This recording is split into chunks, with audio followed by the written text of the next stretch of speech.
SSC Public Examinations July 2020 General Science Paper 1 and 2 issued by SCERT Andhra Pradesh model పేపర్లో నేను గమనించినటువంటి కొన్ని అంశాలు మీతో షేర్ చేసుకోవాలనుకుంటున్నాను. ఈ మోడల్ పేపరు మొత్తం మార్కులు 100 మార్కులు. దీనిలో రెండు వేరు subjects part A physical science మరియు పార్ట్ బి బయోలాజికల్ సైన్స్ ఉంచడం జరిగింది. పార్ట్ ఏలో 6 1 మార్కు ప్రశ్నలు, 4 2 మార్కు ప్రశ్నలు, 4 మార్కు ప్రశ్నలు, 2 8 మార్కుల ప్రశ్నలు ఇవ్వడం జరిగింది. ఇదే విధంగా పార్ట్ బిలో కూడా 1 మార్కు ప్రశ్నలు 6, 2 మార్కు ప్రశ్నలు 4, 4 మార్కు ప్రశ్నలు 4, 8 మార్కు ప్రశ్నలు 3. అనగా ఫిజికల్ సైన్స్లో 8 మార్కుల ప్రశ్నలు 2 ఇవ్వగా, బయోలాజికల్ సైన్స్లో 8 మార్కుల ప్రశ్నలు 3 ఇవ్వబడ్డాయి. ఇది ముఖ్యమైనటువంటి డిఫరెన్స్. అయితే ఫిజికల్ సైన్స్ పేపర్ విషయానికి వస్తే మొత్తం 16 ప్రశ్నలు ఇవ్వడం జరిగింది. ఈ 16 ప్రశ్నలలో అన్ని పాఠాల నుండి కూడా ప్రశ్నలు ఇవ్వడం జరిగింది. అలాగే అన్ని అకాడమిక్ స్టాండర్డ్స్ కూడా ఫాలో అవ్వడం జరిగింది. ఈ అకాడమిక్ స్టాండర్డ్స్ అనేవి పార్ట్ ఏకి పార్ట్ బికి విభిన్నంగా ఉన్నాయి, సమానంగా లేవు. పార్ట్ ఏ పార్ట్ బి మొత్తం కలిపితే అకాడమిక్ స్టాండర్డ్స్ అన్నీ కూడా అనుకున్న పర్సంటేజ్లో వచ్చాయి. అనగా అకాడమిక్ స్టాండర్డ్ విషయానికి వస్తే టోటల్ పేపర్కి అన్ని అకాడమిక్ స్టాండర్డ్ అనుకున్న శాతాల్లోనే ఇవ్వడం జరిగింది. AS1 40, AS2 10%, AS3 15%, AS4 15%, AS5 10%, AS6 10% అన్ని అకాడమిక్ స్టాండర్డ్స్ ఈ శాతాల్లోనే మొత్తం పేపర్ కంటే పార్ట్ ఏ మరియు పార్ట్ బికి సరిపెట్టడం జరిగింది.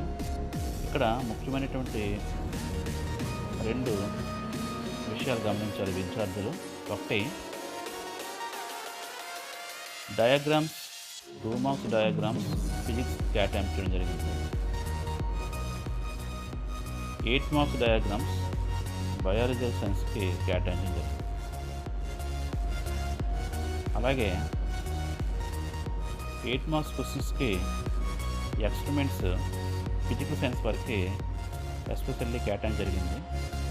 బయాలజికల్ సైన్స్ వారికి ఎక్స్పెరిమెంట్పై ఎక్కువగా దృష్టి పెట్టలేదు. అలాగే ఫిజికల్ సైన్స్ పేపర్లో 1 మార్క్ ప్రశ్నలు ఆబ్జెక్టివ్ టైపుల పెద్దగా లేవు, 1-2 ప్రశ్నలు తప్ప. 1 మార్క్ ప్రశ్నలాగా పొడవైన వాక్యాల సమాధానాలు ఉన్నటువంటి ప్రశ్నలు కూడా ఇందులో ఉన్నాయి.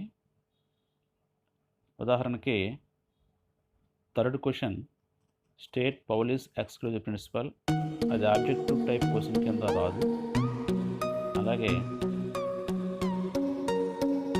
Right any one use of semi conductor, అది కూడా కొంచెం పొడవైన ప్రశ్న సమాధానం వస్తుంది.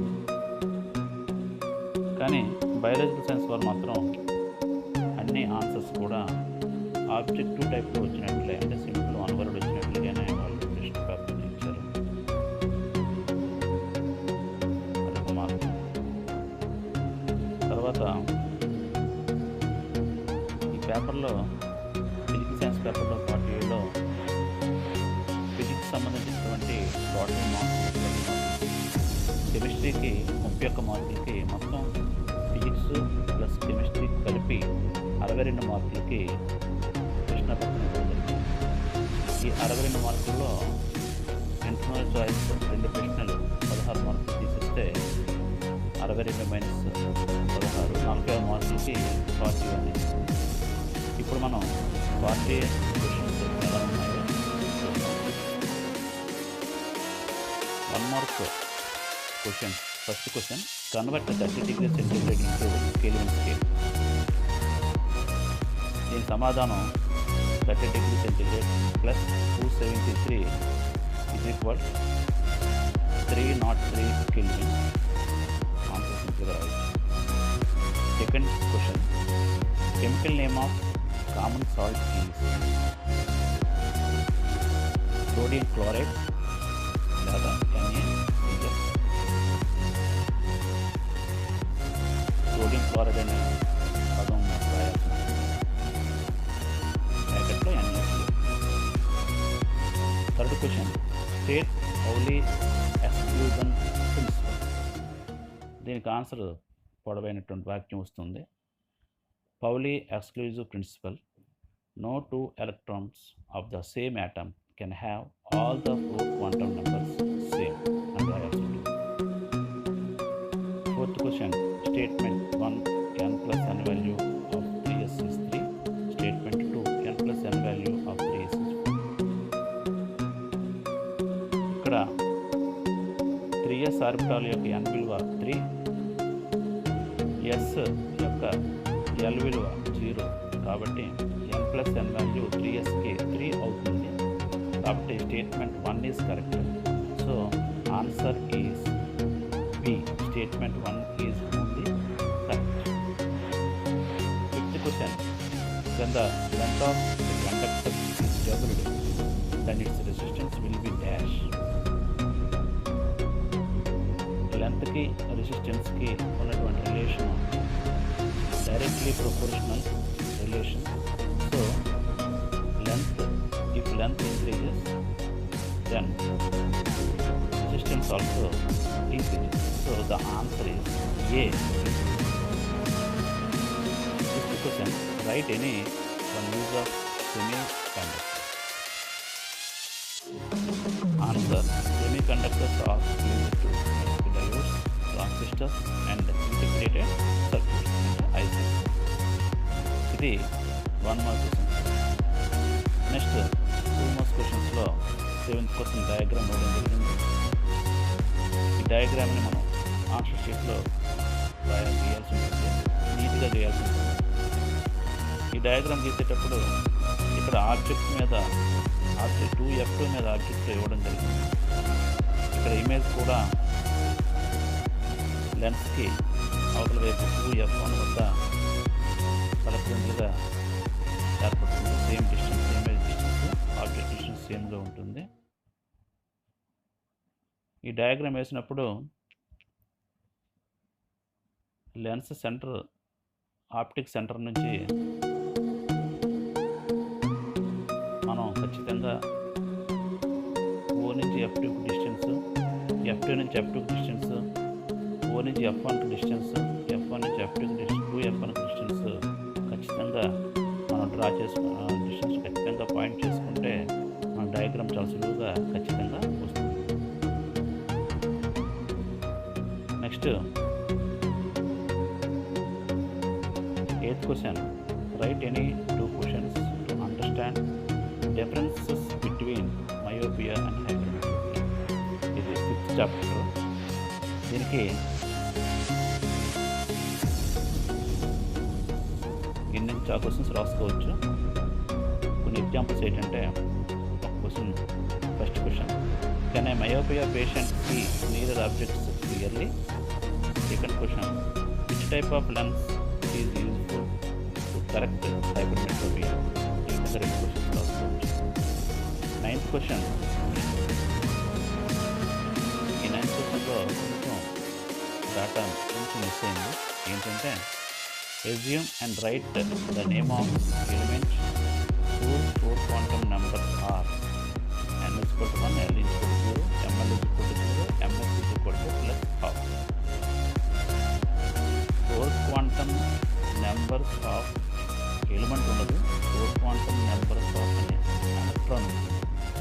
అయితే ఇక్కడ ఉన్నటువంటి ఈ 4 క్వాంటమ్ నెంబర్స్ కూడా ప్రతి ఎలక్ట్రాన్లో ప్రతి ఎలిమెంట్లో మొట్టమొదటి ఎలక్ట్రాన్కి ఈ 4 క్వాంటమ్ నెంబర్స్ ఉంటాయి. కాబట్టి ఇక్కడ క్వశ్చన్లో ఏం మార్పు ఇవ్వాలంటే assume and write the name of the element whose 4 quantum numbers of differentiating electron are n is equal to 1, l is equal to 0, ml is equal to 0, ms is equal plus of అని ఇస్తే అంటే అక్కడ differentiating electron అంటే చివరికి వచ్చే electron అని ఇస్తుంది. 9th question, assume and write the name of the element whose 4 quantum numbers are n is equal to 1, l is equal to 0, ml is equal to 0, ms is equal to plus of. ఇక్కడ ప్రశ్నలో చిన్న data miss అయింది. Quantum numbers electrons ఉంటాయి, element అంటూ ఉండవు. Element చాలా quantum numbers ఉంటాయి, ఎలిమెంట్లోని electrons. ఈ ఇచ్చినటువంటి క్వాంటమ్ నెంబర్స్ ప్రతి ఎలిమెంట్లో ఉన్నటువంటి మొట్టమొదటి ఎలక్ట్రాన్కి అయితే ఏ ఎలిమెంట్ అని రాసుకోవచ్చు రెండు. కానీ ఈ ప్రశ్న ఖచ్చితంగా ఉండాలంటే assume and write the name of the element whose 4 quantum numbers of differentiating electron are n is equal to 1, l is equal to 0, ml is equal to 0, m is equal to plus of ఇస్తే అప్పుడు హైడ్రోజన్కి సంబంధించినటువంటి ఏదో electron సంబంధించిన quantum numbers. ఎందుకంటే differentiating electron లేకపోతే ఇది hydrogen అని మనం చెప్పుకుంటున్నాం. నెక్స్ట్ సో దాని hydrogen. Next 10th question, write the material required to do an activity to prove water and air are essential for corrosion of iron. దీని answer required material 3 test tubes, box, ironate, oil, anhydrous calcium chloride and water. Next 4 marks question. ఇందులో 11, 12 ఈ 2 questions కూడా AS4కి సంబంధించిన questions. దీనిలో 11వ question pH సంబంధించినటువంటి AS4 question. ఇందులో which is strongest acid among ABCDE. కాబట్టి తక్కువ pH నెంబర్ ఉన్నటువంటిది స్ట్రాంగెస్ట్ యాసిడ్. కాబట్టి ఇక్కడ తక్కువ pH ఏకి ఉంది కాబట్టి అది స్ట్రాంగెస్ట్ యాసిడ్. రెండవ ప్రశ్న which is strongest base among the ABCDE. ఎక్కువ pH నెంబర్ ఉన్నటువంటి విలువ కలిగినటువంటి సబ్స్టెన్స్కి స్ట్రాంగెస్ట్ బేస్ కింద మనం చూసుకుంటాం కాబట్టి ఇక్కడ ఈ స్ట్రాంగెస్ట్ బేస్ సబ్స్టెన్స్ ఈ. 3rd question which is weakest base. ఇక్కడ బేస్లు అనేవి 7 తర్వాత ఉన్నటువంటి DE 2 బేసెస్ ఉన్నాయి.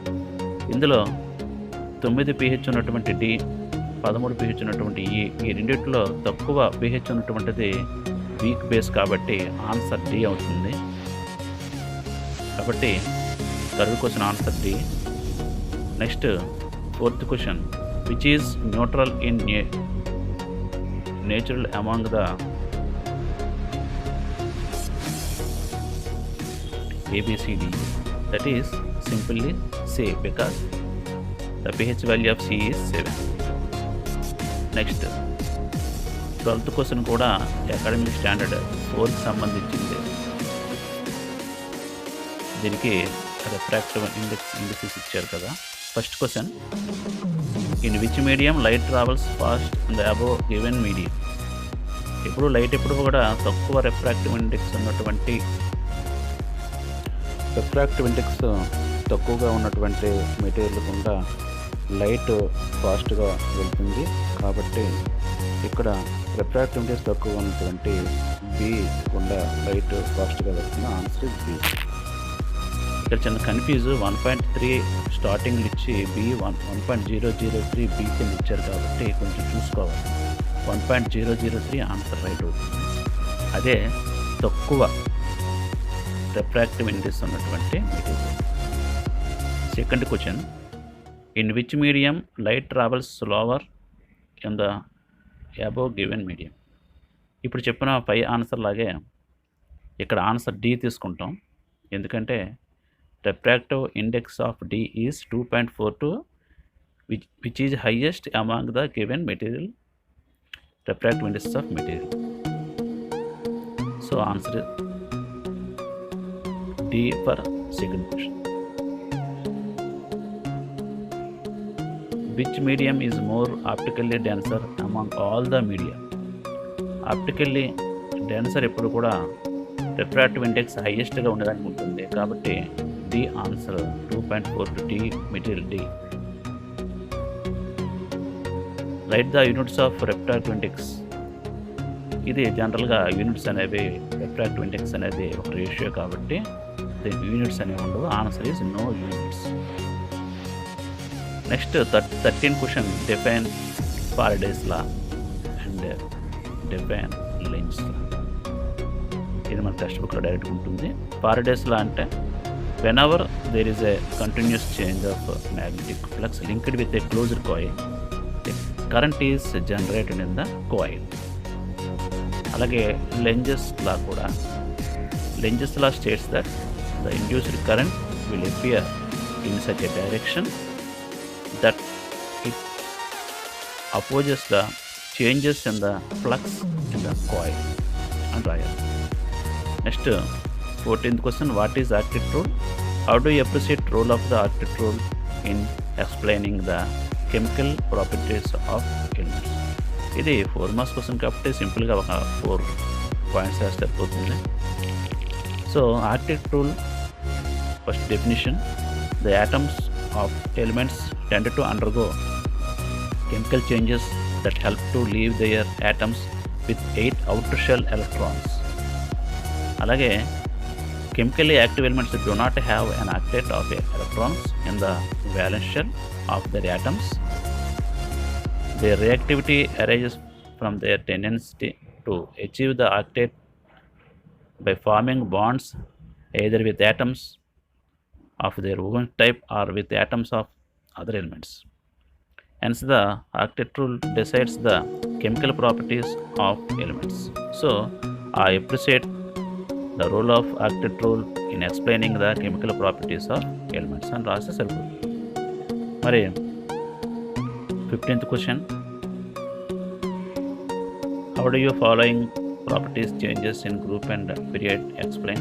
Atomic radius, ionization energy, electron affinity, electron positive. ఇది మనకి ఆల్రెడీ టెక్స్ట్ బుక్లో ఉన్నటువంటి క్వశ్చన్. అలాగే write the cleaning action of soap, అది కూడా last lesson. Explain the experimental procedure finding the specific heat of solid, ఇది కూడా ఫస్ట్ పాఠంలో ఉంటుంది. State Ohm's law and explain the activity of prove it, అది కూడా మనకి 9th లెసన్లో ఉంటుంది. సో ఈ విధంగా ఈ క్వశ్చన్ పేపర్ అనేది సింపుల్గానే ఉంది, ఇబ్బందికరమైనటువంటి లేదు. కొంచెం ఆలోచించి రాయవలసిన పరిస్థితి కూడా అక్కడక్కడ ఉంది. అన్ని క్వశ్చన్స్ చాలా హ్యాపీగా రాయొచ్చు, విద్యార్థులు రాసుకోవచ్చు. అయితే ఇక్కడ మనకి డిసడ్వాంటేజ్ ఏంటంటే 4 మార్క్స్ డయాగ్రామ్ లేకపోవడం, కానీ 2 మార్క్స్ డయాగ్రామ్తో మనం సాటిస్ఫై అవ్వచ్చు. కాబట్టి మనం 2 మార్క్స్ డయాగ్రామ్స్ 2 మార్క్స్ ఏ డయాగ్రామ్స్ సరిపోతాయి అవన్నీ మనం చూసుకోవాలి. ఫర్ ఎగ్జాంపుల్ మోటార్, జనరేటర్ ఇలాంటి డయాగ్రామ్స్ ఎక్కువగా ఇవ్వకపోవచ్చు, ఎందుకంటే టైం టేకింగ్ కాబట్టి. 2 మార్క్స్ డయాగ్రామ్స్ అంటే ఎక్కువగా లైట్ సంబంధించినటువంటి డయాగ్రామ్స్ మనకి ఎక్కువగా ఇచ్చే అవకాశాలు ఉంటాయి. సో 2 మార్క్స్ డయాగ్రామ్స్ అనేది మనం ఆ విధంగా మనం చూసుకోవాలి. అలాగే మెటలర్జీలో కూడా ఉన్నటువంటి డయాగ్రామ్స్ అన్నీ కూడా 2 మార్క్స్కి ఇచ్చే అవకాశాలు ఉన్నాయి. అలాగే 6th లెసన్లో ఉన్నటువంటి మాయిలేజ్ చార్ట్, ఆర్బిటాల్స్, ఇవి కూడా 2 మార్క్స్కి ఇచ్చే అవకాశాలు ఎక్కువగా ఉంటాయి. సో 2 మార్క్స్కి ఏవైతే డయాగ్రామ్స్ ఉన్నాయో కొంచెం చిన్న చిన్న డయాగ్రామ్స్ మనం ప్రాక్టీస్ చేస్తే సరిపోతుంది. కానీ ఎక్కువగా ఈ ఎక్స్పెరిమెంటల్ ప్రొసీజర్కి ఎక్కువగా చదువుకోవాలి. అలాగే డెఫినేషన్స్ అనేవి కూడా ఎక్కువగా చదువుకోవాలి. అలాగే AS4 క్వశ్చన్స్ అన్నీ కూడా మనం ఎక్కువగా చూసుకుంటూ ఉండాలి. సో ఇది ఈ పేపర్ యొక్క అనాలిసిస్. అయితే బయాలజికల్ సైన్స్ వాళ్ళైతే 4 మార్క్స్ సంబంధించిన ప్రెజెంట్ రో మార్క్స్ అంటే 8 మార్క్స్ వస్తుంది డయాగ్రామ్స్, పెద్ద పెద్ద డయాగ్రామ్స్ వాళ్ళు చూసుకోవాల్సి ఉంటుంది. సో ఈ విధంగా పేపర్ ఇస్తే విద్యార్థి హ్యాపీగా రాయొచ్చు అనుకుంటున్నాను. ఎందుకంటే ఇది 70% ఈజీగా ఉందని నా అభిప్రాయం. అయితే ఎకనమిక్ స్టాండర్డ్స్ అన్నీ కూడా బాగానే కవర్ చేస్తారు, అన్నీ ఎకనమిక్ స్టాండర్డ్స్ కూడా. Paper is good. Thank you very much.